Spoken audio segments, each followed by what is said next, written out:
recognizes the gentleman from South Carolina, Mr. Gowdy, for 5 minutes. Thank you, Mr. Chairman. The Russia investigation has been going on for almost 2 years now. Special counsel's investigation has been going on for over a year now. For most Americans, it's important to know what Russia did to our country in 2016 and with whom, if anyone, they did it. When a foreign state interferes with our democratic electoral process, it should be a chance of a lifetime for a law enforcement agent to investigate that, except apparently the one that was actually picked to investigate it. That was Peter Strzok. FBI agent Peter Strzok was picked to lead the FBI's investigation into what Russia did in July of 2016. It was a counterintelligence investigation begun in late July 2016, and he was leading it. And at about the exact same time he was picked to lead it, this dispassionate and fair FBI agent was calling Trump a disaster, destabilizing for the country. I'll leave out all the adjectives he used to describe that. I'll just go with disaster and destabilizing.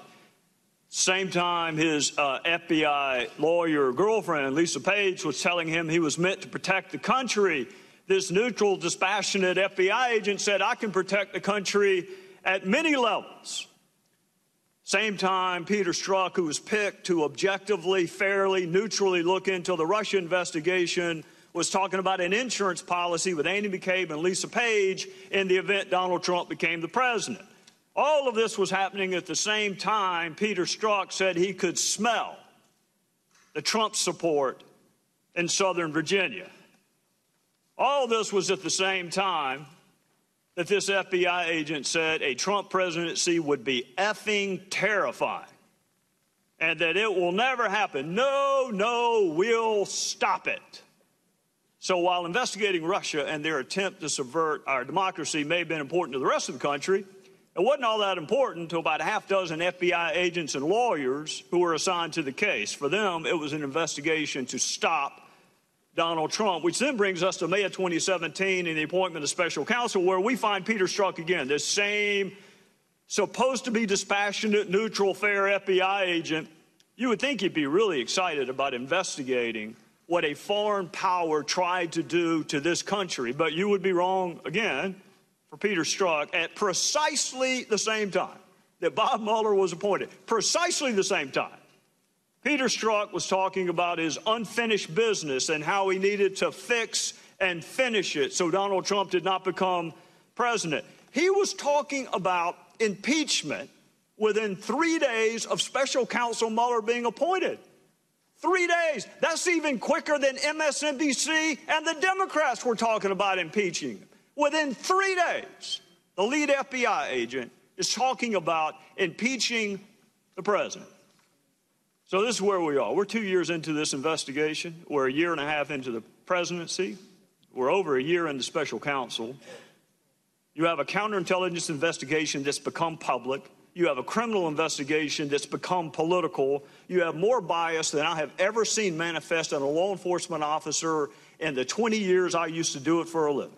And 4 other DOJ employees who had manifest animus towards the person they were supposed to be neutrally and detachedly investigating. Democrats are using this investigation as a presumption of guilt, which I find astonishing. And in the long run, for the health of this republic, I would encourage them to go back to the presumption of innocence that we used to hold sacred. There's a presumption of guilt. There's a desire by Democrat senators to fundraise off of your investigation. More than 60 Democrats have already voted to proceed with impeachment before Bob Mueller has found a single solitary damn thing. More than 60 have voted to move forward with impeachment, and he hasn't presented his first finding. So I'm going to say this to you, Mr. Wray, Mr. Rosenstein. I realize that neither one of you were there when this happened, but you're both there now. Russia attacked this country. They should be the target, but Russia isn't being hurt by this investigation right now. We are. This country is being hurt by it. We are being divided. We've seen the bias. We've seen the bias. We need to see the evidence.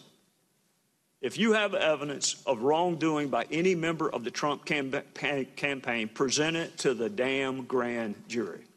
If you have evidence that this president acted inappropriately, present it to the American people. There's an old saying that justice delayed is justice denied. I think right now all of us are being denied. Whatever you got, finish it the hell up, because this country is being torn apart. I would yield back, Mr. Chairman. Either the witnesses care to respond to the... Well, I would simply respond, Ms. Gowdy. I certainly share your views about those text messages, and nobody is more offended than I about what's reflected in those messages. With regard to the investigation, I've heard suggestions that we should just close the investigation. I think the best thing we can do is finish it appropriately and reach a conclusion. And I certainly agree with you, sir, that people should not jump to conclusions without seeing the evidence. I've been the victim of fake news attacks myself, so I'm sympathetic. I agree with you, sir, that there's been no allegation made by the Department of Justice or the special counsel other than what's reflected in those documents that are filed publicly, the charged folks. And nobody should draw any conclusions beyond those charges. Republican Rep. Gowdy tore into Deputy Attorney General Rod Rosenstein on Thursday over the long-running Russia collusion probe, telling the Justice Department at a public hearing to finish it the hell up because this country is being torn apart. Gowdy's excoriation marked a stunning moment at the already tense House Judiciary Committee hearing, amid a months-long battle between congressional Republicans and the Department of Justice over its handling of both the Russia probe and Hillary Clinton email investigation. At the hearing, Gowdy, RSC, spoke to frustration over the protracted Russia investigation that Rosenstein oversees, suggesting that despite a host of charges against Trump-tied figures, the investigation has not found evidence of presidential wrongdoing. We've seen the bias, we need to see the evidence, Gowdy said. If you have evidence of wrongdoing by any member of the Trump campaign, present it to the damn grand jury. If you have evidence that this president acted inappropriately, present it to the American people. Whatever you got, finish it the hell up, because this country is being torn apart, he said. The best thing we can do is finish it appropriately, and reach a conclusion, Rosenstein assured, adding that nobody should draw any conclusions beyond the charges filed. Rosenstein, meanwhile, was grilled repeatedly Thursday by House Republicans over everything from his department's role in Trump campaign surveillance to alleged stonewalling of congressional document requests and the damning watchdog report on FBI conduct during the Clinton email probe. The top DOJ official, who oversees the special counsel's Russia probe, sought to diffuse tensions, vowing to hold wrongdoers accountable in the wake of the Inspector General report and defending the response to congressional requests for documents related to the Russia investigation. As with most things in Washington, the real work is not done on television and it is not all done by me, Rosenstein said. Trump administration officials are meeting and talking to your staffs every day to accommodate requests and produce relevant information to this committee, other committees and several Senate committees. Yet as the hearing was ongoing, the House of Representatives was debating and voting on a non-binding resolution insisting the Justice Department comply with House committee subpoenas for documents. It passed 226 to 183 along party lines, with Rep. Justin Amish voting present. Rep. Jim Jordan, our Ohio, cited that looming vote as he personally challenged Rosenstein at the hearing over his compliance. "Why are you keeping information from Congress?" Jordan asked. "It is not accurate, sir," Rosenstein said. "We have caught you hiding information," Jordan countered. Rosenstein insisted his team was responding to their requests. Rosenstein also said, "We're not withholding anything," in response to questions from committee member Rep. Ron DeSantis, our Florida, over newly revealed texts between FBI agent Peter Strzok and former FBI lawyer Lisa Page. A bombshell text in the IG report showed Strzok vowing to stop the election of President Trump.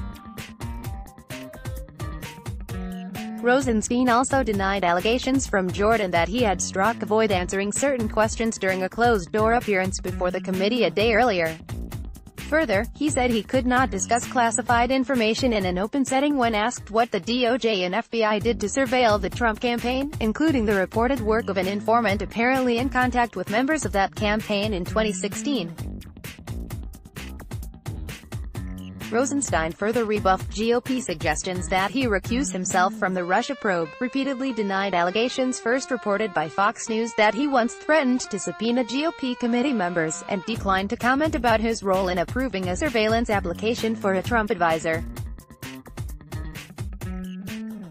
Rosenstein would not say whether he read the application, but stressed he's confident about his conduct, and sees it as highly unlikely that the Inspector General would find wrongdoing on his part as part of an ongoing review. Rosenstein, meanwhile, discussed the DOJ Inspector General findings on the Clinton email case, saying, "Today is not a happy occasion." Rosenstein said it showed some FBI officials deviated from important principles. Everyone knew about some of those departures as they occurred. We learned about others through the internal investigation, such as leaking to the news media, and political bias. Rosenstein said, "We need to correct errors, hold wrongdoers accountable and deter future violations." Rosenstein said that the Justice Department has already implemented mandatory annual training to address the concerns. Rosenstein and Wray have been criticized for months by Republicans on Capitol Hill who have suggested that the agencies are stonewalling congressional committees' requests for documents related to the beginning of the Russia investigation. Committees have requested documents related to Foreign Intelligence Surveillance Act warrants issued to surveil former Trump campaign associate Carter Page and on the FBI's use of a confidential human source in the Trump campaign, also known as an FBI informant. But Democrats have pushed back against those requests, with Democratic leaders sending a letter to Rosenstein and Wray on Tuesday, expressing concern that the agencies are bowing to pressure from Republicans to disclose sensitive information. With every disclosure, DOJ and FBI are reinforcing a precedent it will have to uphold, whether the Congress is in Republican or Democratic hands, of providing materials in pending or closed cases to the legislative branch upon request. The letter signed by House Democratic Leader Nancy Pelosi, D. Califf, Senate Democratic Leader Chuck Schumer, DNY, House Intelligence Committee Ranking Member Adam Schiff, D. Califf, and Senate Intelligence Committee Vice Chairman Mark Warner, DVA, said, "As the attacks on the special counsel intensify, it is imperative that you withstand pressure on DOJ and FBI to violate established procedures and norms. Your role in preserving the integrity of the special counsel's investigation and, most importantly, our justice system has become even more vital," the letter says. Last week, the Justice Department gave House Republicans some of the documents they sought related to the Russia investigation and the Hillary Clinton email probe, after lawmakers threatened to hold officials in contempt of Congress for stonewalling requests. The House Judiciary Committee and House Intelligence Committee had requested more than 1 million documents from the FBI and DOJ related to the Clinton investigation and surveillance of members of the Trump campaign during the 2016 presidential campaign. Chair recognizes the gentleman from Ohio, Mr. Jordan. Thank you, Mr. Chairman. Mr. Rosenstein, why are you keeping information from Congress? Congressman, I'm not keeping any information from Congress that it's appropriate. In a few minutes, Mr. Rosenstein, I think the House of Representatives is going to say something different. I don't agree with you, Congressman. I don't believe that's what they're going to say, and if they do, they'll be mistaken. I disagree, but I think in a few minutes, the House of Representatives is going to go on record saying you haven't complied with requests from a separate and equal branch of government, that you haven't complied with subpoenas, and you got 7 days to get your act together. I think that's what's going to happen in a few. And that's not Jim Jordan. I think that's a majority of the House of Representatives. In just a few minutes, I think that's going to happen. And I want to know why you won't give us what we've asked for. Sir, I certainly hope that your colleagues are not under that impression. That is not accurate, sir. And it is accurate. We have caught you hiding Mr. Chairman, can we allow the witness to answer? Mr. Chairman, point of order. We can go to Mr. Jordan's press conference and listen to him, but we came here to hear from the witnesses. The time belongs to the gentleman. Mr. Rosenstein, can we allow him to answer? We have caught you hiding information. Allow him to answer. He will be permitted to answer when Mr. Jordan. Why do we have them here? We'll allow him additional time to answer. Why are they not allowed to answer? The gentleman's out of order. The gentleman from Ohio is recognized. Mr. Rose, let me make this one point, then I'll let you Mr. answer. Jordan, I'd like to let answer me make your this one point accusation, sir. where we've Can I caught you answer hiding your information, accusation, then you sir? can answer. Why did you hide the fact that Peter Strzok and Judge Contreras were friends? Why did you redact that in the documents you gave to us? Judge Contreras is kind of important. FISA court judge, more importantly, just as importantly, the judge that heard Mike Flynn's case. Why did you try to hide that from us? Mr. Jordan, I appreciate you giving me the opportunity to respond. I've heard you make those sort of allegations publicly on TV. I got and if you let me respond, sir. Mr. Chairman, he should be given Right the here. opportunity. Now, Mr. Jordan, answer. It's redacted. I am the Deputy Attorney General of the United States. Okay? I'm not the person doing the redacting. I'm responsible for responding to your concerns as I have. I have a team with me, sir. It's just a fraction of the team that's doing this work, and whenever you brought issues to my attention, I have taken appropriate steps to remedy them. So your statement that I'm personally keeping information from you, trying to conceal information... You're the boss, Mr. Rosenstein. That's correct.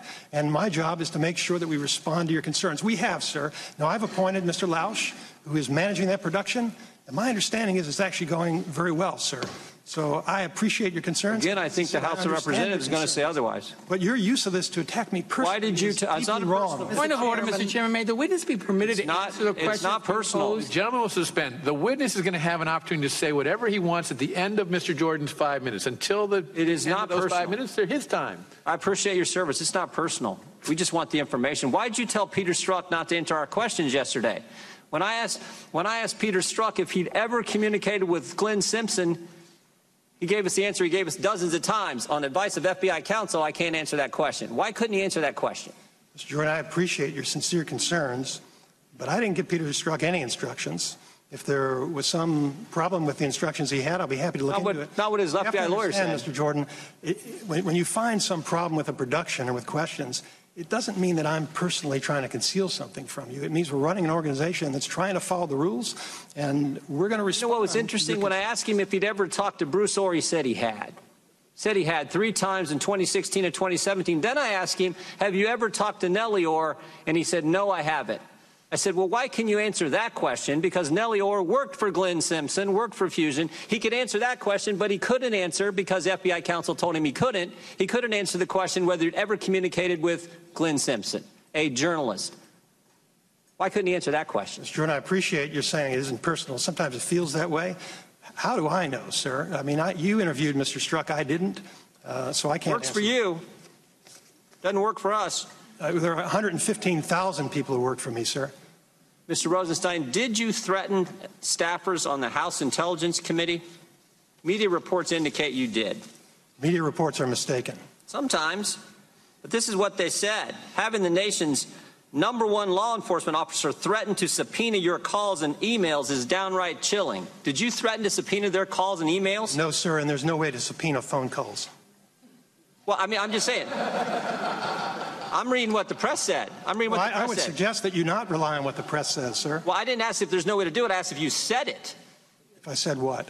What I just read you. No, I did not. Well, now, who are we supposed to believe?